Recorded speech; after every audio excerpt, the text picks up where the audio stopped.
Someone wrote into a book that they live 2 miles from here. They've lived here for 8 years and they've never been. They thought it was just pumpkins.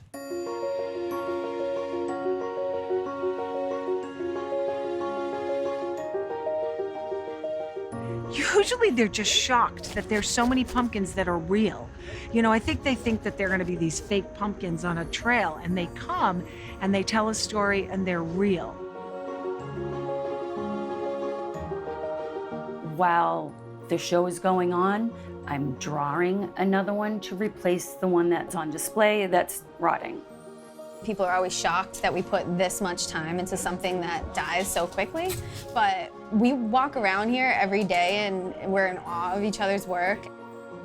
When I first started working here, some of the other artists used to say they'd get this like itchy feeling, you know, right around July. Can't wait for September. The gig doesn't stop. It's not a 9 to 5. It's like a 45-day marathon.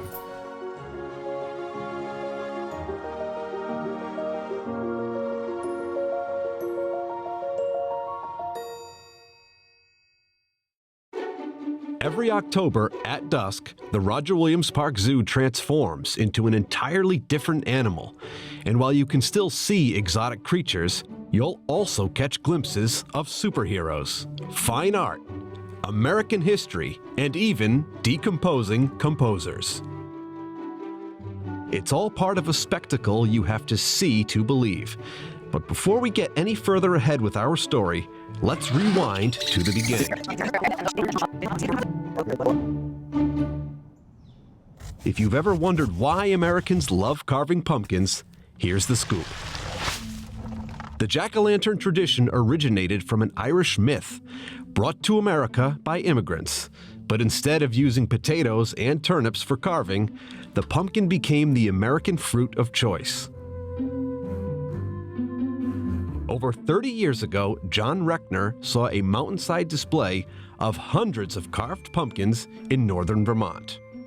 I'm back home in Oxford, Massachusetts, taking my dogs for a walk through the woods early one evening, and I'm thinking about all these hundreds of pumpkins I saw on that mountain, and it's like a light bulb went off. A light bulb that resulted in Passion for Pumpkins, a company that now runs events in Rhode Island, Kentucky, and Minnesota. But back in 1988, John worked with family, friends, and fellow artists to put on a show in his hometown of Oxford, Massachusetts.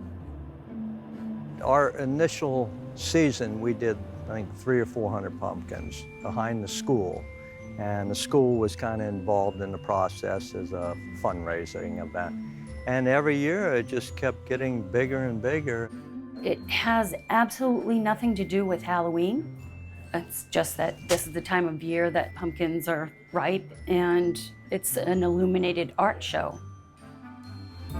Things really took off after the Library of Congress featured the production in its Local Legacies Project, a once-in-a-lifetime initiative celebrating the richness of American culture. City of Providence found out about us. They came up and made the connection, brought us to the zoo, and this is just the perfect marriage. The show started at the zoo in 2001. Thought it would be a great setting here amongst our wetlands trail and the woods to have this incredible pumpkin show.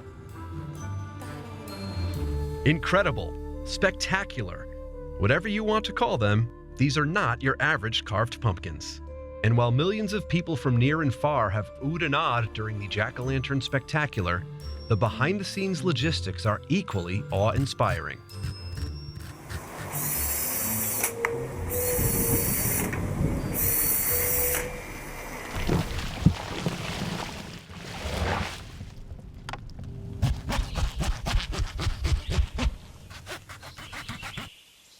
So how exactly does one create an event that depends on the mercy of the weather and decomposing fruit?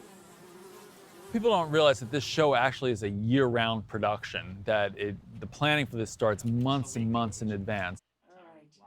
One of the first steps involves the zoo and Passion for Pumpkins coming together to discuss the year's themes and sub-themes, referred to as skits.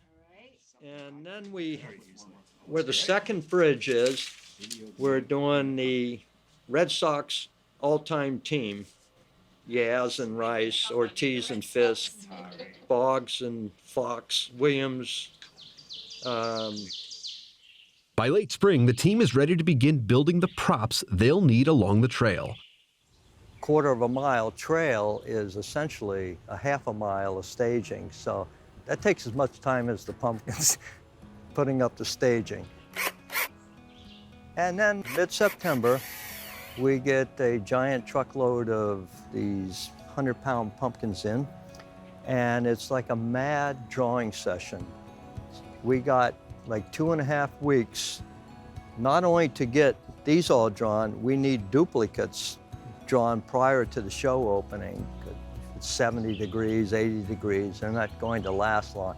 So it's a labor of love, I guess you could say. While John and his team have their hands full with carving and staging, the zoo is taking care of other logistics for the show. Last year, we initiated time ticketing, and that really helped improve the experience. Instead of all 10,000 people showing up at the same time on a Friday night, now it's really spread out, and it's such a better experience for all of our public. We have a lot of things going on. All of our employees scheduling in 2 shifts because we have the zoo running during the day with all the animals out, and then we have the pumpkin show going at night. So it's a really exhausting process for our staff, but we know it's all worth it because it helps raise the funds for the zoo and for all of our great work we do with our conservation, education, and animal care here. What few people know about or get to see is the bustling pumpkin house, tucked away in Oxford, Massachusetts. This house is an artist's studio and storage area for the intricately carved pumpkins. And while we're on the subject, you may as well learn some jack-o'-lantern spectacular lingo. These are intricate pumpkins carved at the Oxford studio. And these are the filler or background pumpkins carved at the zoo. Both types wow audiences, but it's the intricate pumpkins that require the most work in TLC. Warm weather, while a friend to visitors, is a foe to pumpkins. Especially warm, wet weather. Because of this, each and every intricate pumpkin is drawn and carved up to 5 or 6 times. This is our war board here of all the various themes. We usually have 14, 15 different skits in the show, and runs all down, beginning from fairy tales, rainforest, unsolved mysteries, Where's Jimmy Hoffa, Ruby Oswald. As you can see, we got the artist lists their name, drawn 1, carved round 1, and then we go all the way up to round 4, and I imagine it'll go out through round 5 or 6 if we got warm weather. All skits considered, there are about 115 to 120 intricate pumpkins that need to be carved repeatedly. The artists come from many walks of life, but 2 things they all have in common is astounding talent and a passion for carving pumpkins. John allows them to pick and choose the skits they'd most enjoy working on, and even come up with their own ideas. I mean, he's the Lord of the Gourd, you know? I mean, there's no way around it. I mean, John Reckner's the man. You know, he's just a very thoughtful, caring man. It's awesome. It's great to work for him. I actually carved a watermelon for my graduation party, and a friend of mine told John, and I have been sucked in ever since. When you get bit by this and you see the end product, it's just breathtaking. It's beautiful. And I can't imagine not doing it. I got started, I think it was back in 2012 when I answered an ad for Artists Wanted in the newspaper. And then found out it was carving on pumpkins.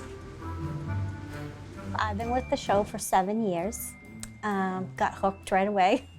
It's definitely a passion.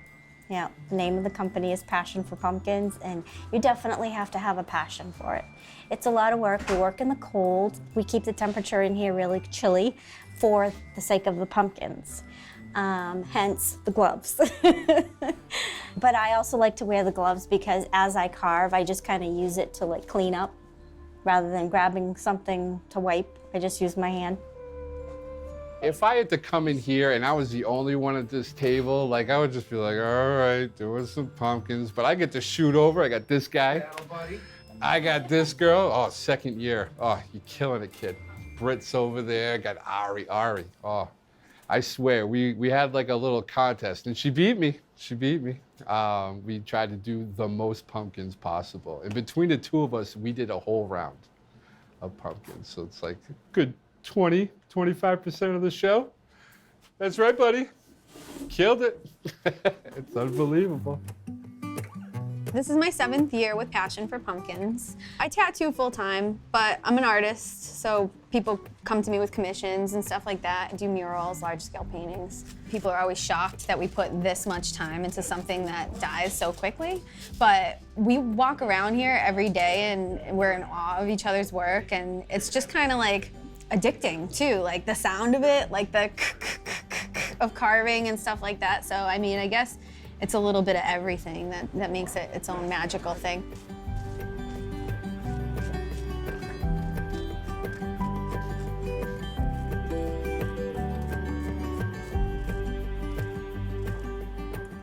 Magic that runs round the clock in the pumpkin house and begins with designs being drawn on the pumpkins using Sharpies and alcohol-based markers. I was assigned to do the white owl from Harry Potter. So I picked 2 different images to work with. I picked one image of the white owl and then another image of Harry Potter with a castle in the background. I like to really get it as clear as I can. That's why I choose to work on my laptop, because I can really see a lot of detail in it.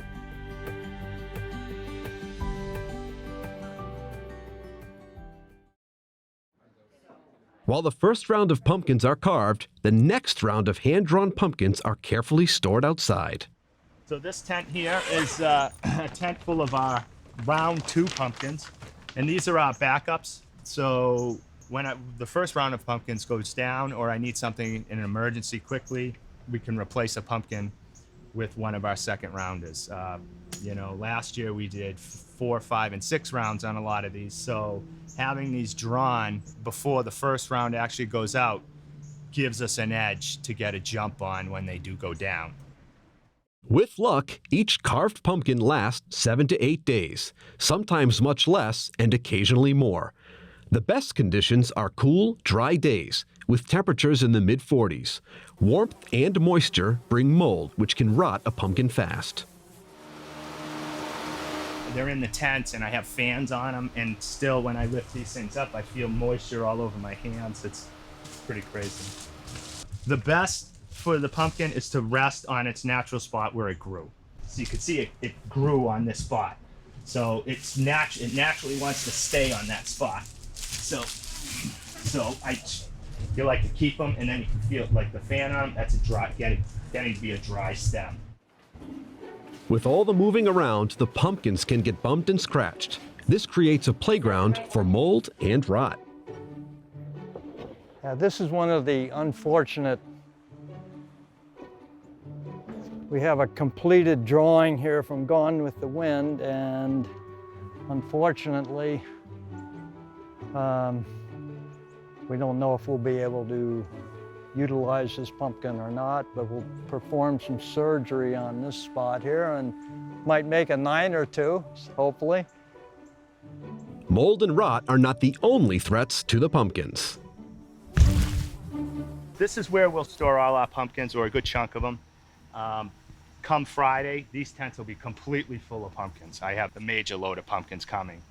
And we put fences around them because there's a good-sized woodchuck population here, and they like to chew into every single one of them. So the fence keeps them out, and actually the osculating fan, it scares the squirrels and chipmunks too, because the movement is scary to them.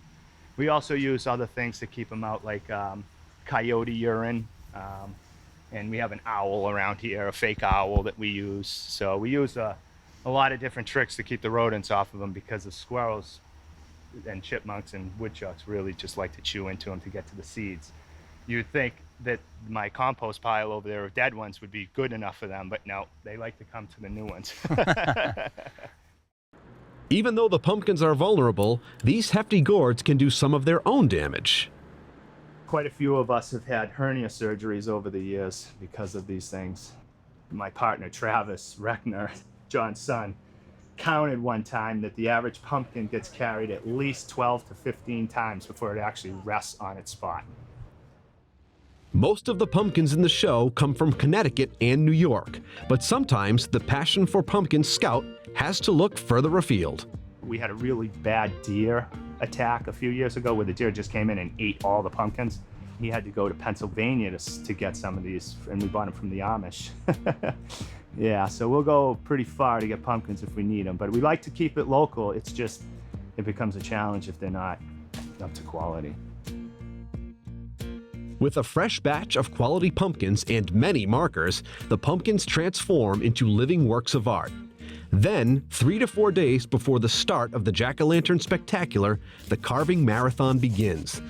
The average pumpkin takes about 8 hours to draw and carve, and each artist has their own favorite tools, tricks, and techniques. Usually we get a thing of tools and we're all like at 'em trying to figure out which one's gonna be the best one to use. And you know, there's always a few duds, and this year, every single tool I picked up, both ends were like perfectly sharpened. I was like, so this is definitely my favorite tool, but then sandpaper is like, if you're doing something really realistic and you want like a really soft blend and fade, this is the only way to do it. Right now I'm at the point where I'm adding what we call the magic. It's just a simple screwdriver, but when you poke it into a pumpkin, it looks like a star. And when this is glowing, you'll see all these little stars. They'll really pop out. I like to use both my hands because one hand stabilizes my other hand. So especially if I'm doing shading on the side and I'm kind of trying to scrape it off so that it doesn't kind of just go wherever it wants to go, my other hand will stabilize it and keep it in place. So this is just a regular sculpting tool, and actually even this little piece here that I've taken out and bent up and sharpened came with the tool. But for the most part, you get the tool for sculpting clay. You take it all apart, and then you put it back together with a small V router and bobby pins is the popular one. This part is actually something that would be used in tiled work. And again, they file it in a certain way that it makes for a good tool for us. Sometimes they bend like a little, almost like a little hook at the end, so we can get fine lines and details, which is how I would like get in there and get all that little fur. The tool can also be used sideways, so when I want to take away a lot of flesh, I can do it in a fairly short amount of time. You'd be surprised at how many shades you can get by the layers.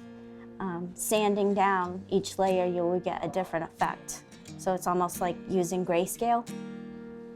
Doesn't matter how long you've been here, somebody will go over and say, it's done. There is such a thing as doing too much. If you do too much, it washes it out. So you have to have a good amount of contrast. We use these grayscale markers and dark markers to get the different values. And then we use this, and some people use a little paring knife. I have gotten this so sharp that I can work faster with this tool.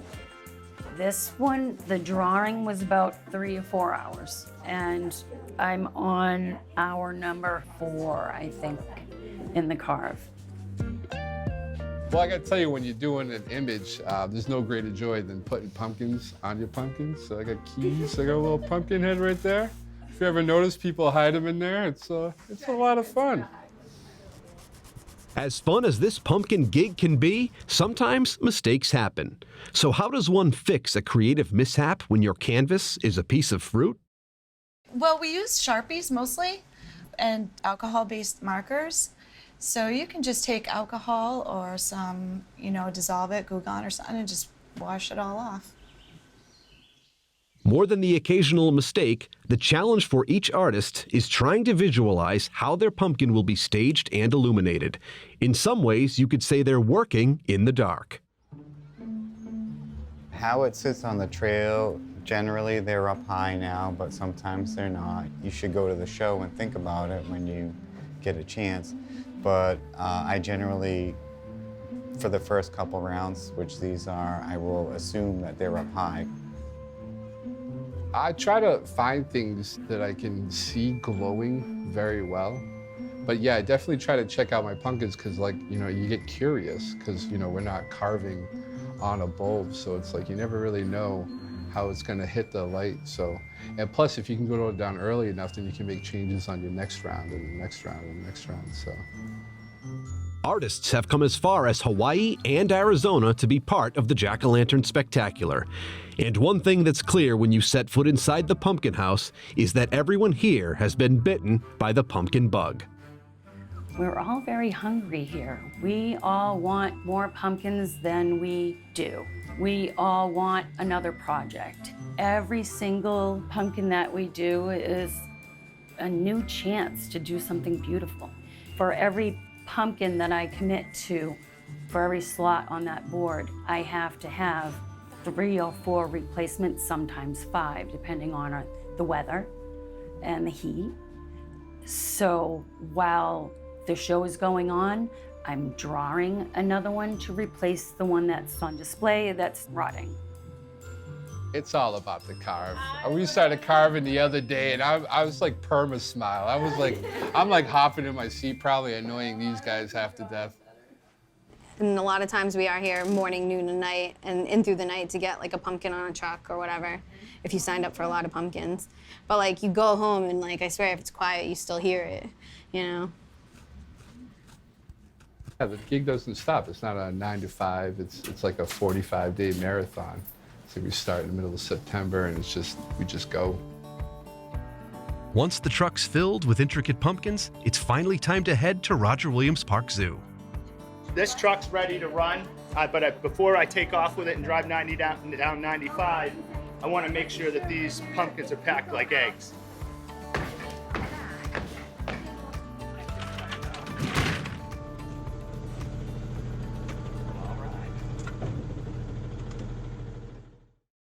At the zoo, the first step is offloading the pumpkins, and then the hard work of cutting and scooping really begins.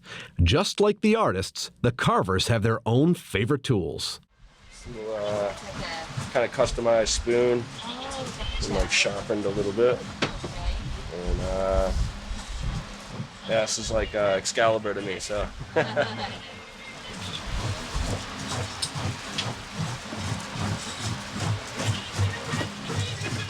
And what you're trying to do is just get it nice and smooth down there, and obviously you got to think about the structure of the pumpkin. And then obviously the most important thing is that it illuminates evenly, so at night it looks the best it can look. So. While some of the team work to scoop out the intricate pumpkins, others are working on the background pumpkins. We have a small army just to maintain that part of the park. We got well over a dozen people, 6-7 days a week, just doing background pumpkins. Basically, it's Mr. Potato Head. So we have tons of artists. I used to do these all the time, but I don't do them anymore. But you take Mr. Potato Head and you take somebody else's pupils and their eyes, you switch them with the mouth and your nose, and then before you know it, years go by, you have several faces that you use to get by. So you need a good army of them because you can't just do the same face, especially when you're doing like 30 pumpkins an hour. You know, you got to switch it up. So, you know, this is definitely what you're looking for, yeah. You know. Inside each filler pumpkin is parchment paper, placed inside to disperse light and enhance the glow.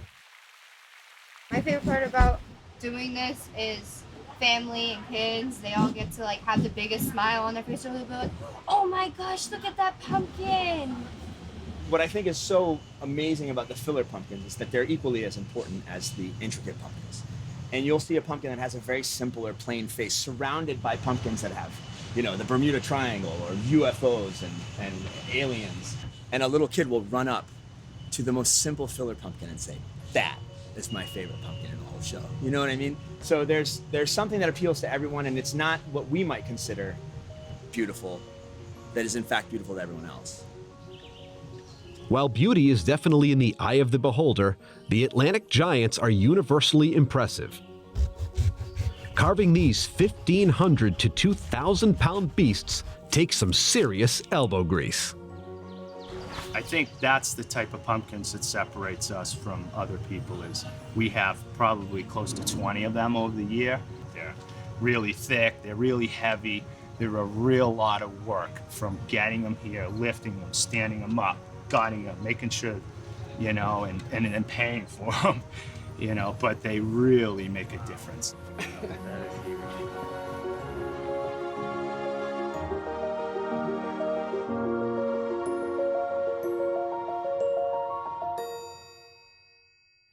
These right here are the seeds that everybody in the whole world want to grow. These are Ron Wallace's seeds. Anybody that has a pumpkin over 2,000 pounds has one of Ron Wallace's seeds. Our seeds don't get toasted and eaten. I can tell you that. It's the genetics contained in the seeds that make the hobby valuable. I tell people it's like thoroughbred horse racing. We breed genetics, bigger makes the biggest, and you know we look for different traits and genetics to breed. He's like Yoda of the pumpkin growers. He's the master.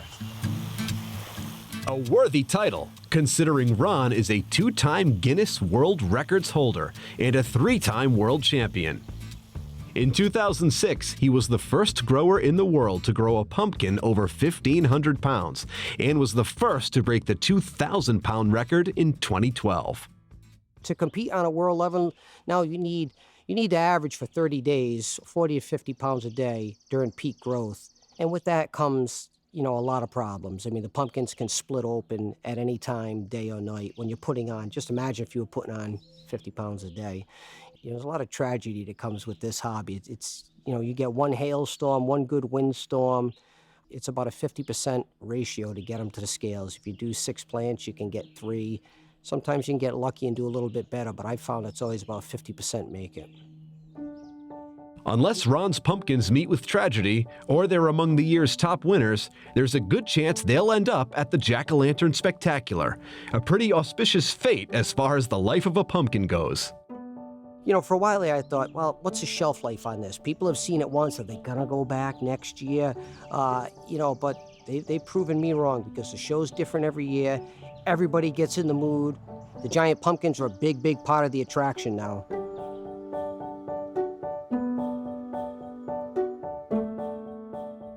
With thousands of pumpkins comes tons of pumpkin waste. If you've ever wondered how it's handled, wonder no more. The crew has a streamlined system of disposing it, all the way to the zoo's composting site.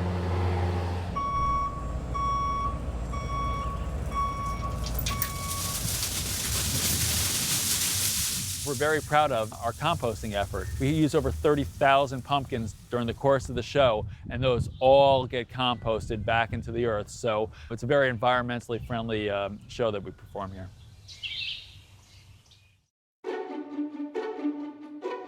As opening night approaches, the pumpkin trail is a hive of activity. Staging has been in action for weeks, with custom props, wooden platforms, sound, and of course, light. We wrap the Christmas wire around the screw, and it holds the socket straight up so the light illuminates. And when it rains out a lot, sometimes if the sockets are to the sides and stuff, they can collect water and then they short out. Despite electrical shorts, electricity is a lot easier to handle than the candles originally used. Visualize trying to light thousands of pumpkins every night, and then you get a windy evening, they all blow out, and you have to go back, and finally it wasn't practical. So now we use LED bulbs in all the pumpkins. If you use fluorescent or incandescent, it'll cook the pumpkin. And over a course of 4 or 5 nights, unfortunately, they're already on a short time span.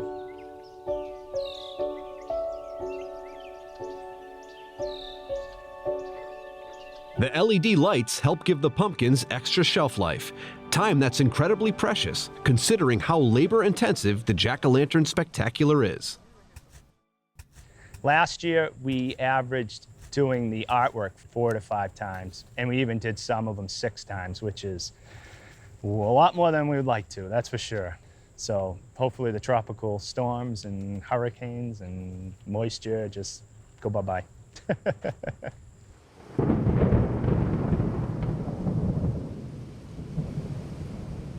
The pumpkins really like a nice cool weather.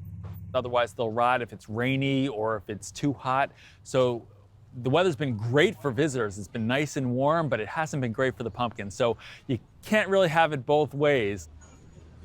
Even with the most challenging weather conditions, catching up seems pretty easy for this dedicated crew who's happy to work round the clock.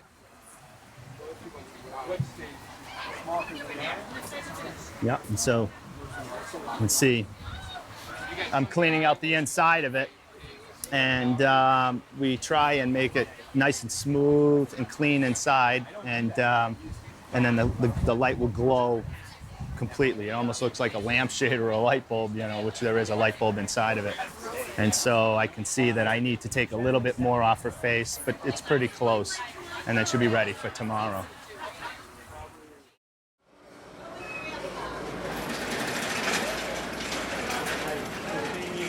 After months of planning and thousands of hours of labor, the big night has finally arrived. It's opening night of Jack-O-Lantern Spectacular, and it feels great. You don't realize how much energy is going into it when you start working on it in March, and now it's October. All the music has come together, all the pumpkins are out. You know, if you're wandering around, you can smell the food, and as the sun sets, everything will start twinkling. So it really is quite magnificent and magical. It's Pumpkin Day, first of all. It's October 4th, 2018. This is the 30th year, my 14th year working for the Jack-O-Lantern Spectacular.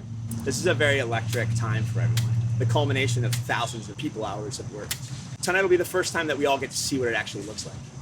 So that's maybe the one thing that people don't realize. We work in a medium that you never get to see the art as it's actually displayed until the first night of the show. We do a lot of our work during the day. You know, we'll clean pumpkins, we'll place them, but you really can't tell what they look like until you turn the lights on and you walk by, you go, okay, that pumpkin's facing the wrong direction, I gotta twist it, you know, or that light bulb's burnt out. When you have so many of them, you don't know that until nighttime too. So yeah, it's a constant maintenance of replacing the pumpkins, putting them in their spots, making sure they'll stay on their logs. You know, a lot of times we'll put them on and then a squirrel will jump on them and they fall off and break. It happens a lot. With just a few short hours before the show begins, the pumpkin trail is buzzing with activity. In fact, if you've never been a part of the crew, you may wonder if everything will be ready by the time the gates open. These intricate pumpkins require plenty of pampering, and they can't be displayed too soon. What I'm doing right now is I'm stapling felt to the back of the intricate, and the reason why we do this is to button it up, and it holds, it's on a stand, the light's inside of it, and it holds the pumpkin in place, you know, so it really gives it a solid foundation so it doesn't roll off. And say if, you know, wind, and when they start to rot, like 4 or 5 days down the road, they'll sag a little bit. But because the felt is stapled in, and we do use so many staples, it grabs onto it and it can hold the image in place, and it'll stay alive for another day or two. Because the faces always seem to stay okay. It's just the sides and bottoms will rot out, and once they go, they sag forward usually. But if you have the felt stapled in the back, kind of holds it. It's like a facelift almost. It's like, "Rah." And so that's why we use it. Even this has a proper technique, and you have a lot of things that you need to consider. You don't want anything besides the artwork to be necessarily obvious to the viewer, but you also want to minimize the amount of fabric that is covering the pumpkin to minimize keeping heat inside the gourd. So heat's the enemy, bugs are the enemy. We're in a swamp. You know, the wetlands trail is a magnificent place to do the show, the perfect setting, in fact, but a lot of bugs.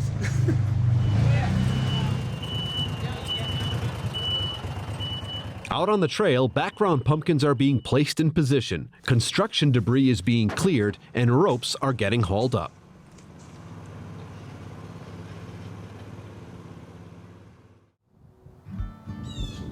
John likes to refer to the event as a thinking person's pumpkin show, and aside from the fact that it runs during the month of October, it has little to do with Halloween. Along the trail, you'll find pumpkins carved with pop culture themes, social issues, in memoriam, and even marriage proposals. Michael and Caitlin Botello spent their first date at the Jack-o'-lantern Spectacular. 2 years later, Michael was trying to think of a memorable way to propose. This was coming up, and I was like, oh man, that would just be like the perfect, way to bring it full circle, and just got in contact with the zoo and Passion for Pumpkins and made it all come together. Mike grabbed my hand and he was like, I love you, right? Kissed me. And we walked over and he got down on his knee and I started bawling my eyes out. I was so happy.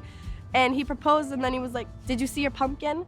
I was like, no, what pumpkin? So I turned around and I saw it and it was amazing. An amazing proposal for sure, but the pumpkin love doesn't end there. So my favorite story about the show is that I met my wife here. 8 years ago, I was working right in this area where we're standing right now, and I was building a tea house for a skit that featured pumpkins from the Far East. And I saw this incredibly beautiful woman walking down wearing a zoo uniform, and I'd been working here for years and I'd never seen her before. And it turns out that was her first year working at the zoo. She had never really seen the show before. And a couple months later, we went out on a date, and now we have a 2.5-year-old daughter.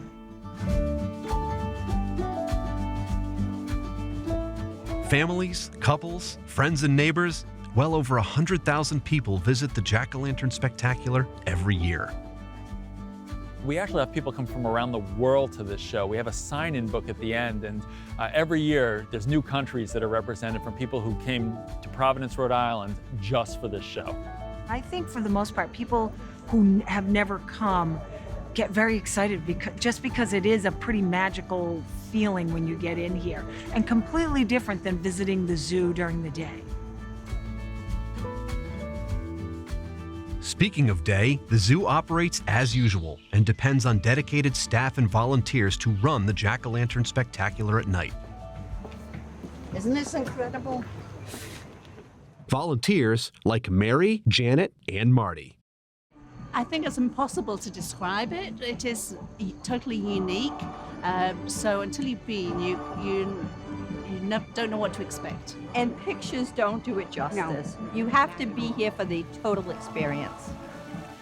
Volunteers are not the only ones gushing about the show. We do a pumpkin carving event every year where the whole family gets together, carves pumpkins. It's pretty cool, but we got like maybe 15, 20 pumpkins. Nothing like this though. This is like it's amazing. This is artwork. I saw so lots many of pumpkins here. Every possible configuration of face you could ever think of is here. Plus the detail work in the pumpkins is also spectacular. So the traditional jack-o'-lanterns, I think, were awesome, especially the ones that were just hung by the tree. I'm a sucker for all things Stranger Things, so that exhibit I thought was awesome. The attention to detail is it's incredible. My granddaughter in particular is taking a picture of every single thing. She just keeps saying, oh, this is amazing, this is amazing. It's really highly original and so artistic. It's amazing, really. Yeah. The thing that I guess got me the most was when seeing John McCain, Aretha Franklin, and those people that just recently passed. The memorial tributes. Yeah, that's pretty cool. I like the references to the classic literature, the Charlotte's Web and some of the other children's stories. That was cool. Rhode Island is a little state, but you've done it up big. So. Very, very nice. We've come every year since she was 1, so this is our 3rd year coming. She loved the Elsa and Anna pumpkin for sure. It's just a nice tradition, kind of gets the fall season started for us. We're both from Germany, Berlin, and so we're here on vacations. She heard about this Jack-o'-lantern festival here in the zoo. We've never been to Providence before, but we thought that it might be worth visiting, especially because it's such an American thing associated with America all over Europe. And therefore we decided to come here and was very impressed by the number of pumpkins and also by the fine art designed on the pumpkins. Mm-hmm. This is our first time here. We're from Pennsylvania, so we've just looked it up and found out about it. It was fantastic. Never seen anything like it. We have nothing like that in our area at all. So this was beautiful. Yeah, it was well worth coming over. I've gone to this event, I think, probably for the last 5 years. It's awesome. I love this zoo, so I'm here all the time anyway, so being able to come to the spectacular is just an added perk. The biggest ones were probably the most impressive for me because they're gigantic and somehow they're not falling apart. So somehow.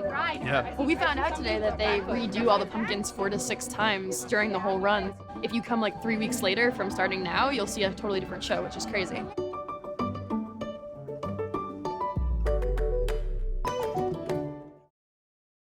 The last week of the show is bananas. Like, it really is. Like, it's like, I really feel like it's like the pinnacle of our work. And that's from everybody. I mean, you know, those round 4 pumpkins, they're pretty crazy in there.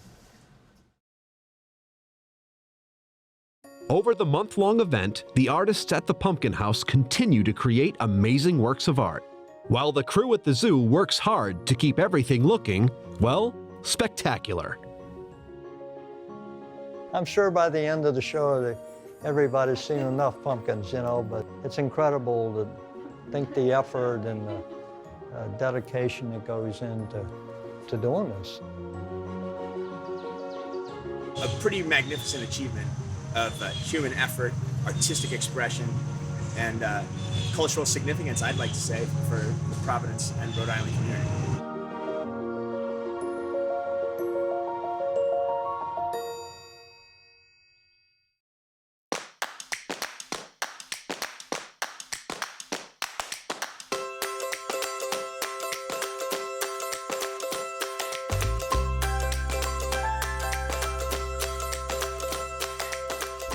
A lot of people always ask, do you feed it milk?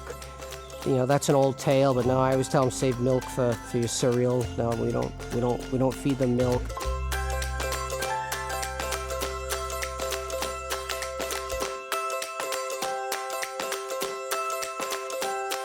My dad was a landscaper and my mom was a commercial artist. So I think this show is kind of a combination of landscape and art.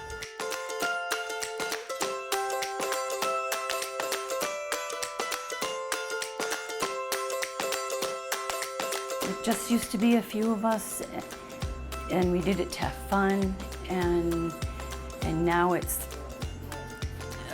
an enormous production, and I'm very proud to be part of it.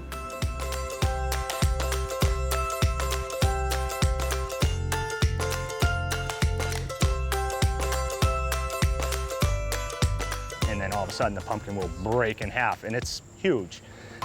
And people will be like, is this part of the show? I'm like, well, it is, but unfortunately we wanted that thing not to split in half during it.